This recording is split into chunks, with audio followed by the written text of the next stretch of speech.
Ça plaît? Ça me touche. Je voudrais vous remercier, vous, de vous être présenté aujourd'hui, parce qu'il y a eu des tentatives de nous démobiliser, puis vous voilà ici avec nous ensemble. Bravo! Bravo à tout votre courage, tous ceux qui ont été courageux et qui se sont pointés aujourd'hui. Bravo! Bravo! Alors, moi, je fais suite à Jean-François. Je suis là ici pour parler un petit peu de faits. Donc, essentiellement, de dire qu'on est en présence d'une crise sanitaire manufacturée de toutes pièces. On le sait, on a entendu le docteur Arruda dire que chaque année, il y a 1000 personnes par mois qui meurent dans les CHSLD. De toute façon, cette année, ils ont tous été comptabilisés COVID pour nous faire peur. Ils ont utilisé la méthode du lien épidémiologique. Là. Tu sais, ça sonne scientifique, ça fait peur, là. Mais essentiellement, c'est juste de classer tout le monde, tous les cancers, tous les AVC dans un CHSLD où est-ce qu'il y a eu seulement un cas présumé, comme tous morts du COVID. Ça, vous le savez, je pense.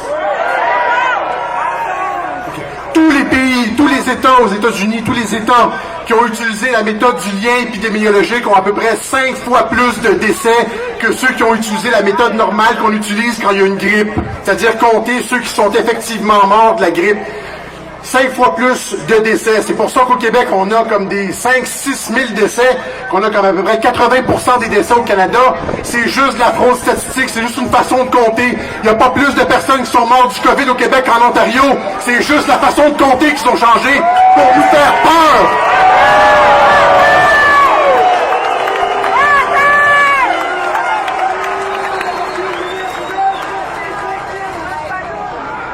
Dans beaucoup des pays, dans beaucoup des États qui ont utilisé la méthode du lien épidémiologique, maintenant on commence à revoir à la baisse ces chiffres-là. Il commence à avoir des révisions de chiffres, on coupe par moitié les morts, etc. Ça ne se passera pas au Québec, évidemment, parce que le docteur Arruda a bien pris soin d'effacer ses traces. Hein? Il a dit qu'il n'allait pas avoir d'autopsie pour les cas présumés de COVID, c'est-à-dire tous ceux là, qu'on a rentrés dans le lien épidémiologique, bien on ne vérifiera pas s'il y a eu un crime, une fraude statistique. Il a couvert ses traces, l'hostie.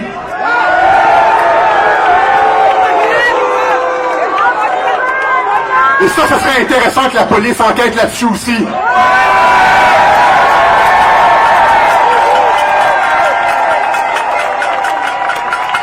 Donc aux États-Unis, seulement aux États-Unis, on pourrait parler des chiffres en Italie, mais seulement aux États-Unis, seulement 6% des décès enregistrés, catégorisés comme COVID, sont morts effectivement du COVID.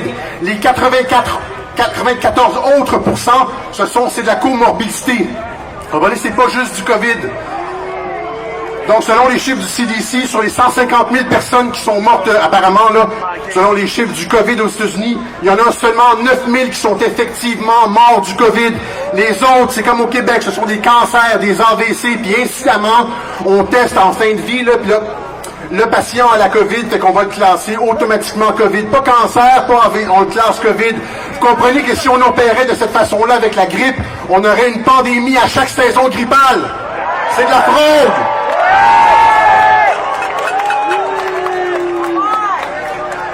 Le COVID n'est pas une maladie dangereuse.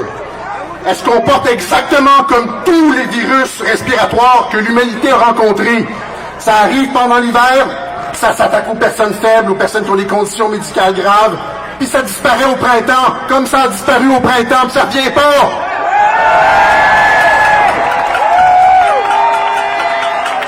Le COVID fait pas plus de morts que la grippe. Le COVID a disparu comme la grippe à chaque printemps. Contrairement à ce que le docteur Arruda essaie de vous faire croire, il essaie de dire c'est nos mesures de confinement qui ont fait disparaître le COVID. Ben voyons donc!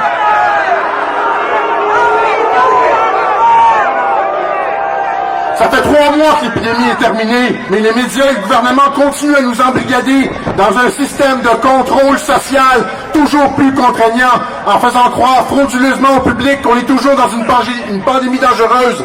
Les salopards, comme on dit à Radio-Québec. Ce sont des mensonges. C'est des mensonges, ils mentent à la population avec la complicité des médias. Il y a un mot pour ça, c'est salopard ou bien crapule.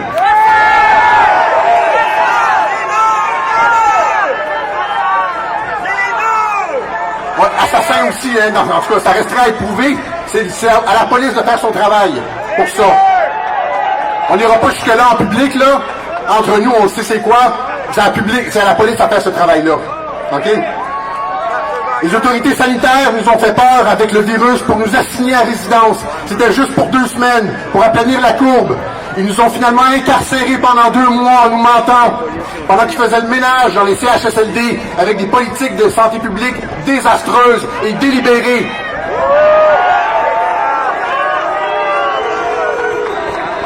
Ils nous ont menti sur les masques à l'arrivée du COVID. Puis à la fin, pour les rendre obligatoires, ils nous ont menti aussi. Alors que le virus ne pose plus aucun danger, il ne fait plus aucun mort. Ils nous ont aussi menti en disant qu'il allait falloir attendre jusqu'au vaccin pour suspendre les mesures d'urgence sanitaire. Mais là, qu'est-ce qu'on a appris la semaine dernière? C'est que non, ça va continuer, même après le vaccin. Ça va continuer de façon indéfinie, les mesures d'urgence sanitaire.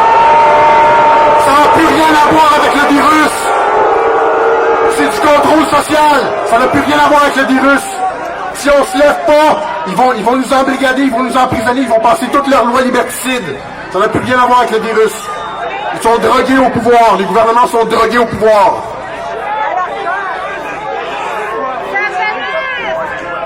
Contrôler la population, contrôler socialement une population par la peur, en créant artificiellement une crise, c'est la définition classique de la dictature et de la tyrannie. C'est ça la définition de la tyrannie. C'est ça qu'on voit au Québec.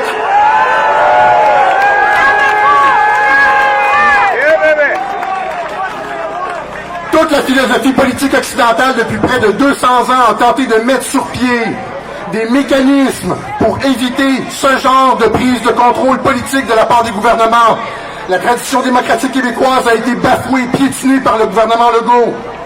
Ça ne s'est jamais vu dans l'histoire du Québec.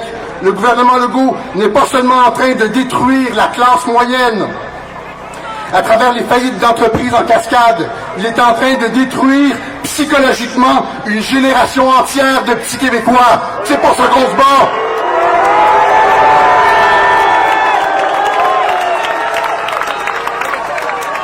Surtout considérant le fait avéré que le virus est 10 fois moins dangereux que la grippe pour les tout-petits. 10 fois moins dangereux que la grippe pour les tout-petits. Ça n'a plus d'allure, il n'y a plus aucune.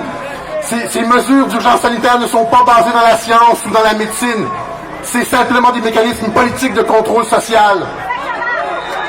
Et donc, le contrat social est brisé entre la population et le gouvernement.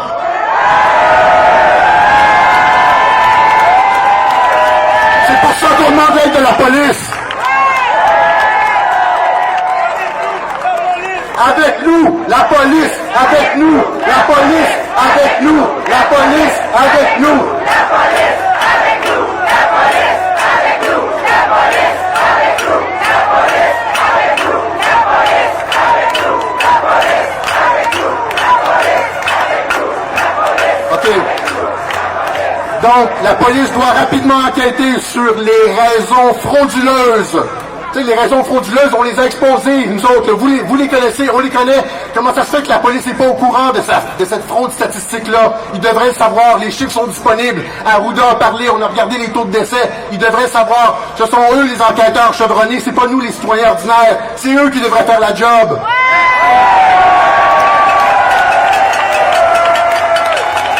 Donc la police doit rapidement enquêter sur les raisons frauduleuses qui ont mené à la suspension indue de nos droits et libertés.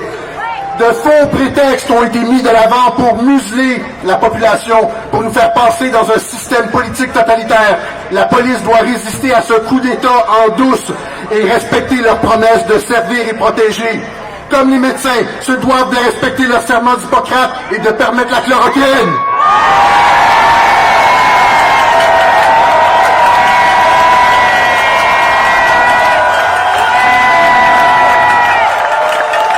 Y a-t-il encore des hommes d'honneur dans la police? On l'espère. Merci beaucoup.